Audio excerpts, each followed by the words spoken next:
Audio on demand from Vision Christian Media. History Makers with Matt Prater. Coming off of drugs, you're going to have emotional problems, but I kept chasing after God. And he's using this vehicle to bring people out of that dark into the light. And I went forward and I knelt at the front, and it was a radical conversion experience. And that's where the big change happened, and that's where we decided we're going to use our music for God, we're going to change our songs.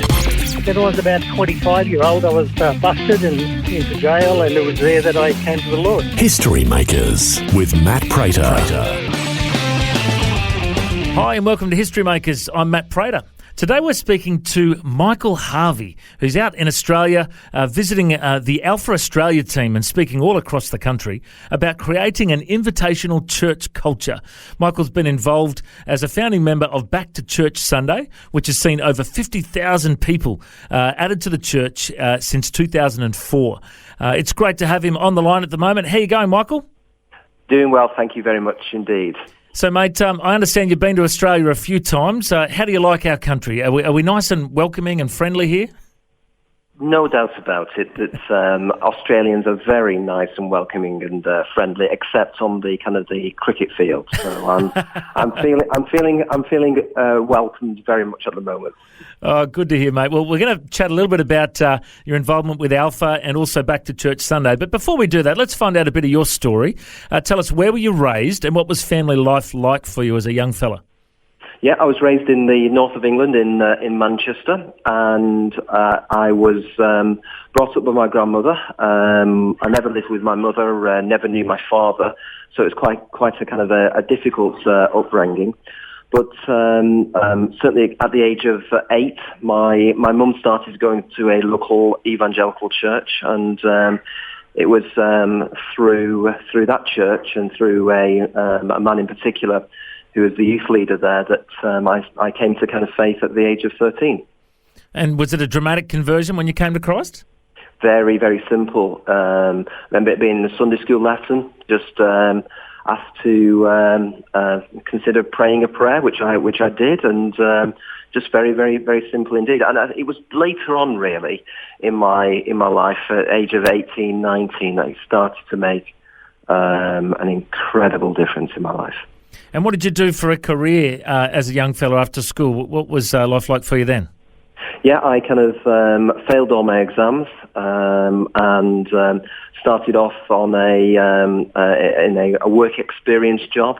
But from there, over the kind of the years that went on, I saw some opportunities in the business area. Started kind of working with other people's money, and one of the businesses that I kind of managed and started ended up being bought by a American insurance brokerage. I ended up as a director of that company in the City of London. So at the age of around about 36, 37, there I end up in the City of London from a kind of after being from a tricky background. Okay, now you're a founding member of Back to Church Sunday, which has seen over 50,000 people added to the church since 2004. It's an initiative that was developed to help church communities invite friends, family and their local community to come back to church. How did that all begin? Started in a coffee shop in Manchester. I was meeting with the communications director of one of the Anglican bishops. And who was coming up with an idea of a welcome Sunday, and basically kind of she asked whether I would play a part in that whole thing, and we named it Back to Church Sunday, and we started it off with 160 churches doing it in Manchester. And in that first year, we of the 80 churches that came back to tell us what had happened, 2,000 people from those 80 churches had accepted an invitation to come to church, and we were absolutely stunned. Well, it sounds like such a great initiative, and you know, research shows that a lot of people are actually open to an invitation to return back to church. Is that do you give like a lot of practical tools in inviting people back to church in your seminars? Well, it's fascinating as I've gone around the world, because it's now gone to 17 different countries from when we first started. I want to talk about invitation to kind of churches, but everybody else wants to talk to me about embarrassment, humiliation, rejection. So I do give a lot of tools for congregations, but the first tool I kind of give is to kind of work out why we're not inviting at this moment in time, because frankly, it's very simple to invite, but maybe a good question for most of our congregations is, when was the last time we invited somebody to church? Or maybe a better question might be, what decade was it we last invited somebody to church? There appears to be a problem in the area of invitation. Another way of looking at it is, if I could describe, a congregation, and only describe it with one of these two words, is your congregation welcoming or is it inviting? Well, as I've asked that question around the world, everybody says welcoming. But the issue is how welcoming can we be if we're not inviting? There's something not quite right at the heart of this very basic, I call it the bottom rung of the mission ladder. We all know the church is one of the few places that exists for those who are not already attending.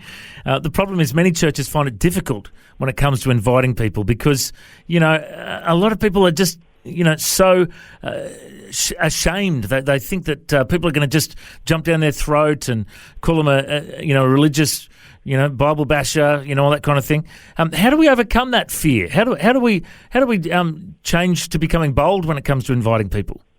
Well, I think first of all, in the seminars I do, I have a 12-step process of becoming an invitational church.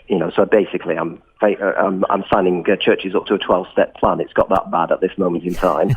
But the key is, first of all, is really saying, actually we've got a problem in the area of invitation. Yeah, that is just such a key thought. Because we all know we've got it. But you know what, Matt? We don't talk about it. Yeah. We just don't talk about it. So, I've got a very, very simple tool to kind of get every congregation to start talking about it. The main issue, I feel, as I've got around the world, that the church is facing in the area of mission is a fear of rejection. Yeah. You implied it before. And I found that is the cornerstone of the problem we're facing in the church today. So once you actually name the problem and you name what is actually kind of hindering, kind of God doing, God's already done the work. God, the people who come and are invited and stay in a church, they often say, I was wondering, what was behind the four walls of this church building when I was driving past, or I was thinking to myself, I must get back to some of the things I used to enjoy in my childhood. God seems to be doing far more outside the four walls of a church building than inside. The issue for us is not that God isn't doing this. The issue is what is hindering us connecting with what God is already doing. I found fear of rejection is the main cornerstone. And again, once we start examining it, some incredibly significant things come from it. Well, it's interesting. The latest census shows that around 12.6 million Aussies call themselves a Christian, but only 1.4 million of these attend church on a regular basis. So that means there's over 11 million Aussies who might be open to being invited to come back to church. So what are the best ways? Like, should we get on Facebook? Should we get on Twitter? Should we get on the phone? Should we do letterbox drops? Or is it just sitting down having a coffee with someone and saying, hey, this church is great. I'm loving it. Why don't you come and hang out one Sunday? What do you find are some of the best practical ways to do it?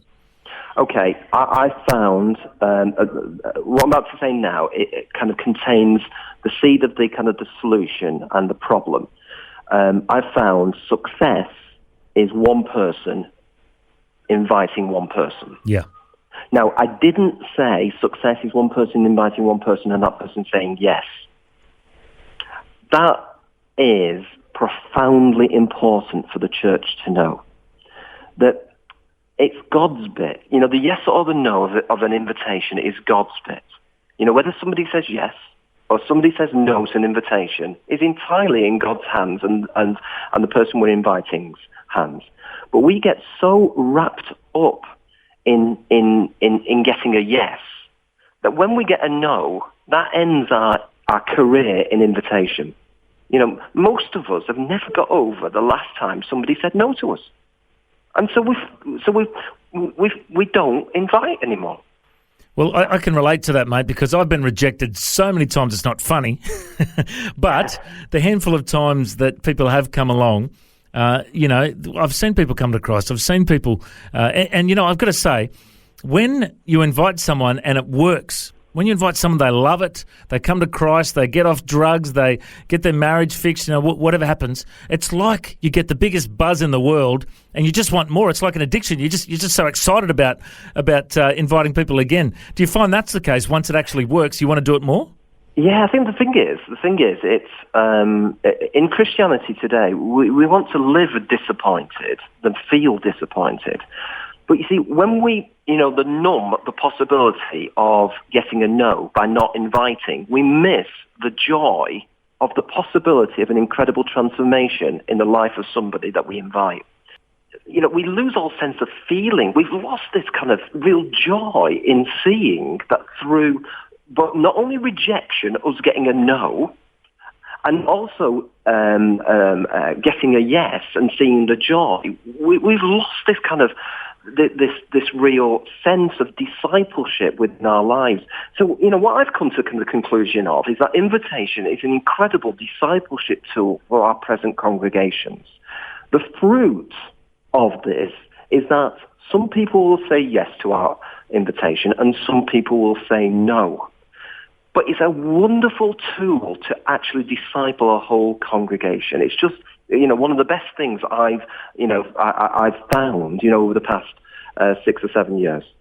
I was just thinking about a story a while back. I was running an Alpha course at a radio station, and we had it inside the boardroom of the radio station, and there was a car dealer who was a good friend of mine, and I said, "Hey, mate, do you want to come and do this Alpha course?" And he said, no, I couldn't go to church. The roof would cave in.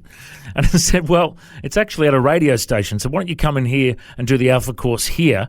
And he actually came along, loved it, came to Christ, and he's now done a few Alpha courses since and brought a whole bunch of friends along.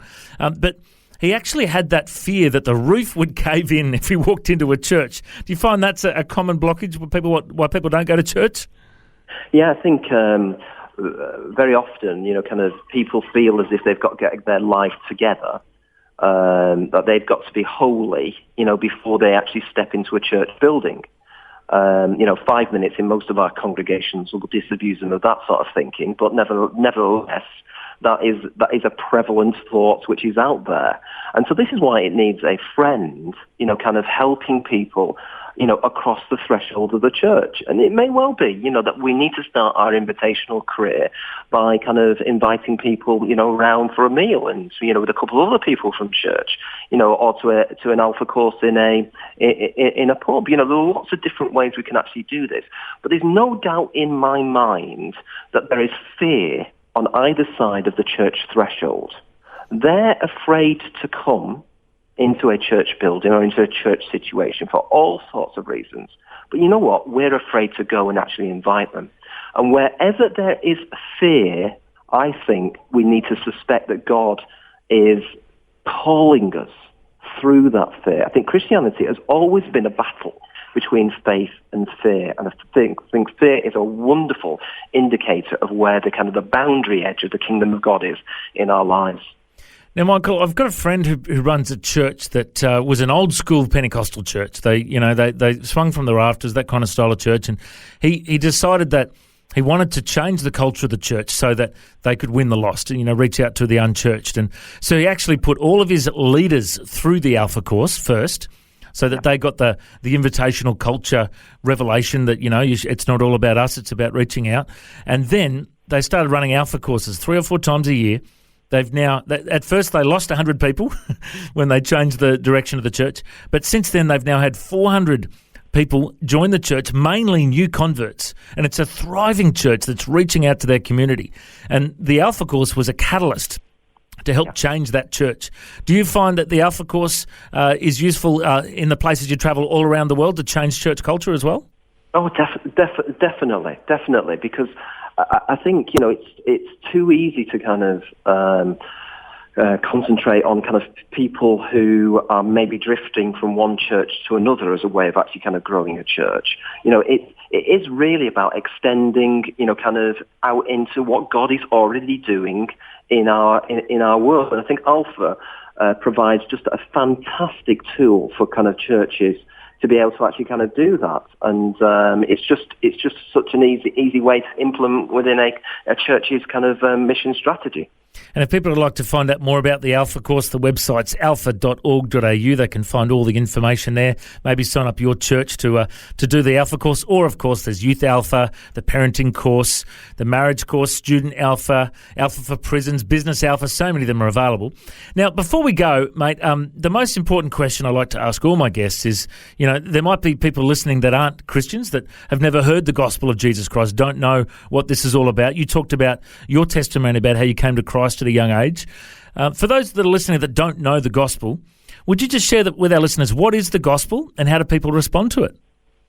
Well, again, at the age of 13, I gave my life to Jesus in a very, very simple way.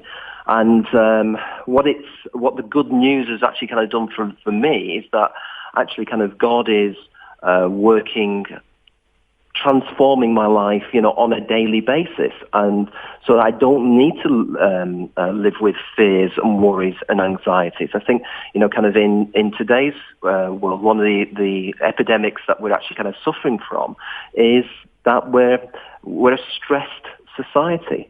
And what Christianity does, and what some of the incredible good news to offer is that we don't need to be afraid, because though we walk in the valley of shadow of darkness, though we walk through really, really difficult times, God is with us.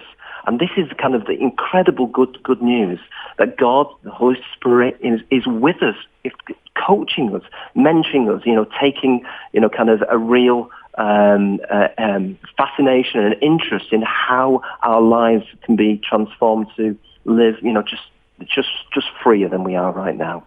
Well, Michael Harvey, it's been so great to catch up with you while you're visiting Australia with Alpha. And, mate, it's such an exciting ministry to hear about Back to Church Sunday and how that's impacting the nations. Mate, I reckon you're a history maker. God bless you. Thanks for joining us. Thank you, Matt. Thank you. If you'd like to hear this conversation again, listen online anytime at historymakersradio.com. There you'll also find links to all of our social media channels, and you can subscribe to our iTunes podcast. History Makers is a faith-based ministry, and we want to thank everyone for their generous support. If you've got a suggestion of anyone we should interview, send us an email, info@historymakersradio.com. God bless. I'm Matt Prater, and my challenge to you now is to go and make history.